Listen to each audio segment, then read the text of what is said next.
the literary arts here in Saskatchewan. Today, I'm very pleased to welcome Gord Hunter. Gord was born in Grand-Mère, Quebec, and has lived in 6 provinces, now calling Regina home. From 1962 to 1970, he served on frigates, destroyer escorts, and submarines in Canada's Cold War Navy. We're here to talk about Gord's book, No Badge Killick. Gord, welcome to the show. Thank you very much.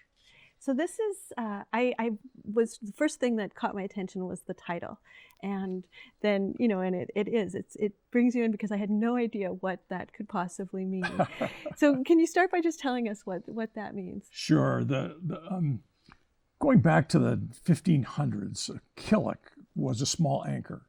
And the rank badge for a leading seaman in Commonwealth navies was a small anchor that was on your left arm. Now the badges it refers to were good conduct badges, and they would be like a chevron, and they would be below the anchor, which was the rank badge. And so you got one after 3 years, one after 8, another after 13. And so before I got out of the Navy, I actually lost my good conduct badge, and so I was a no badge killick, and that's where the term comes from. So when you think back to your time in the Navy, did you ever think that you would write a book or that your story would be worth telling? No, not at all. I really didn't think about that at all. And it wasn't until I started putting it together, and it started really as a blog. And when I started putting it together, and I started getting feedback from people really all over the world, Commonwealth Navy people for the most part, and who kind of like to share their experiences too with me. And it encouraged me to do more. And eventually this whole thing just kind of turned into a book. I looked at it and thought, I have a lot of stuff here. I really should do something more with it. And then I started looking at it as a book. But mostly it was just the chance to look back and tell stories. I thought at first, maybe for my kids, and then it certainly grew beyond that. And I guess you even talk about how the sharing of stories around a little table and how... Yeah, people call it spinning dits. And they often, when a bunch of old sailors get together and share a little bit of rum and a little bit of time, there's a whole lot of stories out there to be told. And some of them are pretty funny. Well, and we don't get to be at that little table. No. So it's lovely to have a book and get to see the stories in that way. Things that, it's a world that most of us have no connection to at all. It's very different, and it's changed so much now from what it was then even. During the Cold War, it really was a different time. And we spent a lot of time at sea, and there was a lot of tension in the air back then.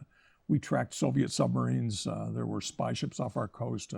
I joined just before the Cuban crisis. There was a lot of tension, a lot going on, and we had some great experiences back then. And so you probably traveled the world, all over the world. Not all over the world, really. I've certainly spent a lot of time in the Caribbean, South America, and Europe, Scandinavia, that sort of thing. I was mainly in the Atlantic. I never made it to the Mediterranean. I always wanted to, never did it. But yeah, I've saw quite a bit. Is there, when you were thinking about writing, pulling this together, writing the blog, sure.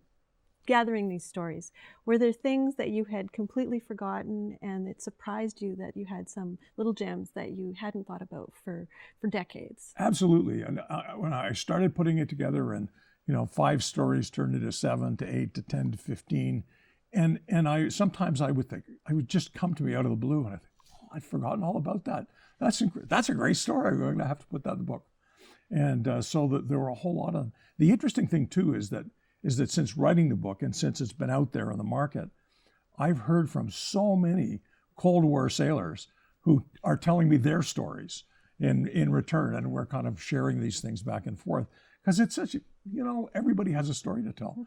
And I'm encouraging a lot of them to try to do the same thing that I did, to get this out there, because I think there's stories that shouldn't be forgotten. That it was an interesting time. Well, and that's what story does. That's the power of story. Indeed. It's a gift that goes back and forth. So if someone tells you a story, they're in so many ways, we may not have the same stories, but there are threads that tie us together as human beings. Oh, that's so true. That really help us to find our own story when we listen to other people's stories. Mm-hmm. So is there a story that is one of your favorites in the book that you could tell me a little bit about? You know, one of the things that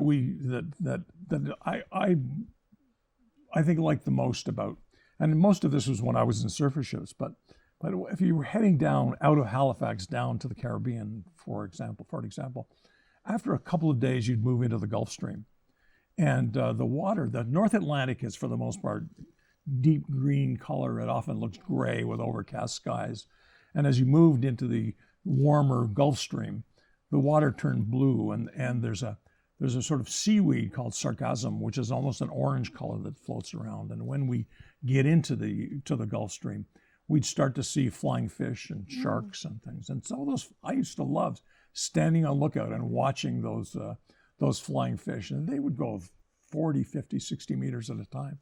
And absolutely incredible. And it wasn't just for my entertainment. They were trying to get away from something that was probably trying to eat them. But I'd stay up on lookout as long as I could in those days and just watch those fish trying to get away from whatever was trying to catch them. It was exciting. It was lovely. It was really something. So even in times when you had a very serious job to do with the Navy and war, you still were able to see beauty. Oh, absolutely, absolutely. The ocean is just magnificent in so many ways. It's huge. It's overpowerful. It's powerful. It's an incredible thing, and you can't spend time out there without really learning to appreciate it, I don't think. Now, when you were on different sorts of ships, you've got frigates and destroyer escorts and submarines. Was there? I guess you liked the surface more than no, that's not true. Actually, tell me a little bit about what you liked. I was in my first ship was an old World War II frigate, and I was glad to move on to some of the newer surface ships, destroyer escorts that I was on. But I really, more than anything else, when I look back, I love the time that I spent in submarines. I know a lot of people can't do it. It's very closed and cramped and that sort of thing. But I really did like the time. It's exciting in a whole lot of ways. You know, there's something about standing up on the fin when you dive and they open the ballast tanks and the water shoots up into the air, and we used to stand and watch those things open, and then we'd scramble down as quick as we could and get those lids shut, and then down we go a couple 100 feet and settle down, and it was calm down there. It was just one of the things I liked about it more than anything else. No roll, no pitch. It was just kind of peaceful down there. Well, and such a beautiful image in my head of technology, man-made, human-made technology, and nature, and what it looks like when it comes together. Oh, indeed. It's, you know, I don't regret from a moment the time that I spent there. I don't, you know, I'm not sure I'd recommend it for my children, to be honest, but I don't regret any of the time I spent there. It was such an incredible experience. It really was. Well, we're almost out of time. Where can people find your book? You can get it here in Saskatoon and McNally Robinson. You can get it through the Sask Publisher Group, Sask Books, or through my website, which is www.nobadgekillick.blogspot.ca. I know that's a mouthful, but most of my sales have been online.